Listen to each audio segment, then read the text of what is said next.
مقصد یہ ہے کہ ماہ محرم الحرام میں 10 تاریخ کو امام حسین علیہ جدہ علیہ السلام اور ان کے رفقا اور ان کے آوان و انصار کو کربلا کی تپتی ریت پر شہید کیا گیا.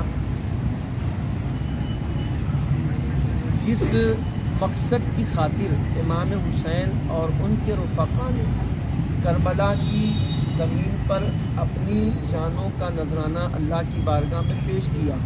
ان کا جو مشن تھا دین کا تحفظ، شریعت مصطفیٰ صلی اللہ تعالیٰ علیہ وسلم کی حفاظت، ان کا مشن تھا. اسی مشن کی خاطر انہوں نے اپنی جانوں کا نذرانہ اللہ کی بارگاہ میں پیش کیا. اسی مقصد کو مد نظر رکھتے ہوئے امام حسین اور ان کے آوان و انصار کے اس مشن کو مد نظر رکھتے ہوئے سنی دعوت اسلامی نے یہ بیڑا اٹھایا، بالخصوص مالیگاؤں کی سرزمین پر، کہ امام حسین اور ان کے آوان و انصار نے جس مقصد اور جس مشن کی خاطر اپنی جانوں کا نذرانہ پیش کیا، ہم بھی اسی مقصد کو لے کر آگے بڑھیں گے اور شریعت مصطفیٰ صلی اللہ تعالیٰ علیہ وسلم اور دین کو تحفظ فراہم کریں گے. اور خاص طور پر ماہ محرم کے جو پروگرامات ہوتے ہیں، سنی دعوت اسلامی کے اور بھی سال بھر میں کئی پروگرامات ہوتے ہیں، لیکن خاص طور پر جو ہمارا ہدف ہوتا ہے سنی دعوت اسلامی کا، ماہ محرم الحرام کے پروگرامات، اس کی خاص وجہ یہ ہے کہ اللہ پاک نے اہل بیت کے ذکر میں اتنی تاثیر رکھی ہے کہ لوگوں کے دل ان کا ذکر سننے کے بعد دین کی طرف کشاں کشاں کھینچے چلے آتے ہیں. تو چونکہ اہل بیت کا ذکر ان دنوں میں ہوتا ہے تو لوگوں کے دل نرم ہوتے ہیں، موم ہوتے ہیں، اور وہ گناہوں سے کنارہ کشی کرنے کا اپنے اندر عزم کرتے ہیں اور یہ ارادہ کرتے ہیں کہ آج کے بعد ہم ذکر اہل بیت سننے کے بعد ہم لوگ گناہوں کی طرف نہیں جائیں گے، شریعت مصطفیٰ کی پاسداری کریں گے. تو ان تمام پروگرامات کا مقصد ہمارا خاص طور پر یہی ہوتا ہے. آل رسول حضرت علامہ الحاج سید محمد امین القادری صاحب قبلہ جتنے بھی دن پروگرامات میں رہتے ہیں، یوں تو 10 روزہ پروگرامات ہوتے ہیں، ان میں سے 5 پروگرام یا 6 پروگرام میں وہ رہتے ہیں. آپ ان کی جتنی بھی تقاریر ہیں ان کو آپ اٹھا کر سنیں گے تو آپ کو یہ بات پتہ چلے گی کہ وہ ہر پروگرام میں کہیں نہ کہیں نوجوانوں کے حوالے سے، خواتین کے حوالے سے اور معاشرے کے حوالے سے اصلاح کی بات ضرور کرتے ہیں. تو اہل بیت کے ذکر کو سن کر لوگوں کے دل موم ہوتے ہیں، اس لیے اصلاح معاشرہ کے حوالے سے ان پروگرامات کا انعقاد کیا جاتا ہے. اور لوگ بحمدہ تعالی ہر سال اہل بیت کا ذکر سننے کے بعد جب محرم کے پروگرامات ختم ہوتے ہیں تو یہ ہم اپنی نگاہوں سے دیکھتے ہیں. چونکہ ہم لوگ اسٹیج پر ہوتے ہیں تو ہم لوگ چہروں کو پہچانتے ہیں، جانتے ہیں. ایسے بھی لوگ آتے ہیں جو گناہوں کی زندگی گزار رہے ہوتے ہیں، لیکن جب محرم کے پروگرامات کو سننا شروع کرتے ہیں اس کے بعد جو ان کی زندگی تبدیل ہوتی ہے، انقلاب آتا ہے، نماز پڑھتے ہیں، پھر اس کے بعد ذکر اذکار کرتے ہیں، قرآن سے قریب ہوتے ہیں. تو یہ محفل کا انعقاد کا مقصد یہی ہے.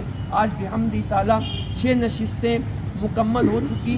کل کی 7ویں نشست جو ہوگی انشاءاللہ آزاد نگر جیلانی چوک پر 7ویں نشست ہوگی، اور 8ویں جو نشست ہوگی وہ ہماری نور باغ چوک پر منعقد ہوگی.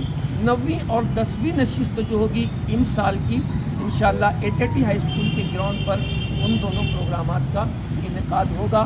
ہم عوام اہل سنت سے گزارش کرتے ہیں کہ آپ اگر اپنی زندگیوں میں انقلاب لانا چاہتے ہیں، اپنی زندگیوں میں تبدیلی لانا چاہتے ہیں، تو آپ صرف اکیلے نہیں آئیں بلکہ اپنے دوست احباب کے ساتھ، اپنے بھائیوں کے ساتھ، اپنے گھر والوں کے ساتھ ان پروگرام کا حصہ بنیں، تاکہ آپ بھی اہل بیت کی قربانیوں کو سن کر اپنی زندگی میں انقلاب لانے کی کوشش کریں. اللہ سے دعا کرتے ہیں اللہ اپنے حبیب علیہ الصلوۃ والسلام کے صدقۃ الطفیل میں ذکر اہل بیت تا دم حیات ہم سب کو کرنے کی توفیق نصیب فرمائے. پروگرام کے مقاصد، پروگرام کی مکمل تفصیلات آپ کے روبرو پیش کی، اور چونکہ یہ پریس کانفرنس نور باغ چوک کے قاضی شرف الدین ہال میں منعقد، اور محرم شریف کے جو سلسلہ وار اجتماعات ہوتے ہیں، نور باغ چوک کا پروگرام بھی اس کی ایک کڑی ہے. اللہ کا شکر ادا کرتے ہیں کہ تقریباً 2014 سے نور باغ چوک میں سنی دعوت اسلامی مالیگاؤں کے اشتراک سے یہ اجتماع منعقد ہو رہا ہے۔ لاک ڈاؤن کے ایام میں 2 سال آن لائن پروگرام رہا، ان ایام کو اگر چھوڑ دیا جائے تو گزشتہ 8 سالوں سے یہ سلسلہ نور باغ چوک میں جاری ہے۔ یوں تو ماہ محرم کی ہر تقریب، ہر پروگرامات تاریخ ساز ہوتے ہیں، انہی میں نور باغ چوک بھی ایک تاریخی حیثیت رکھتا ہے، اور میڈیا کے نمائندے اس سے پہلے بھی نور باغ کی تقریبات میں شریک ہو چکے ہیں۔ ان سال کا پروگرام بھی اپنی روایت کے مطابق ہوگا۔ قاضی شرف الدین ہال کے پاس ایک بڑا اسٹیج لگے گا، جس میں علماء اہل سنت، ائمہ مساجد، مبلغین اعظام اور بیرون شہر، بیرون ریاست سے بھی لوگ اس تقریب کو سننے کے لیے آتے ہیں۔ ایسے تمام مشائخ اعظام، علماء کرام موجود ہوں گے۔ وہیں اسٹیج کے سامنے پریس کے لیے، شوٹنگ کے لیے، اور یہ پروگرام پوری دنیا میں لائیو نشر کیا جاتا ہے، تو وہ علاقہ کا اسپیس ہوگا۔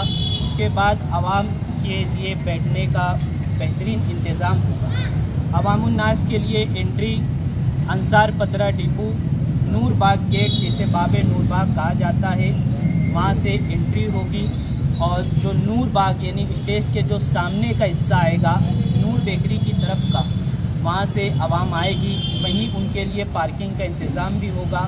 انشاءاللہ ہوم گارڈ اور گروپ کے انتظامیہ کمیٹی کے ممبران وہاں پر رہنمائی کریں گے، اور اول تا آخر دور دراز سے آنے والے تمام عاشقان اہل بیت کے لیے بہتر سے بہتر انتظامات کرنے کی کوشش کی جائے گی۔ اس اجتماع میں چونکہ خواتین اسلام بھی بڑی دور دراز سے آتی ہے، ان کے لیے باغبان جماعت خانے میں پردے کا معقول نظم ہوگا، LED اسکرین لگائی جائے گی تاکہ مقرر کی آواز سنائی بھی دے، اور مقرر جو ہندوستان کے مایہ ناز خطیب ہیں آل رسول حضرت مولانا سید امین القادری صاحب قبلہ، وہ اسکرین پر نظر بھی آئے، اور خواتین اسلام، بچے، بوڑھے، نوجوان، ہر کوئی اس پروگرام میں شریک ہوتا ہے۔ ہم نے اس حساب سے انتظامات کیے ہیں۔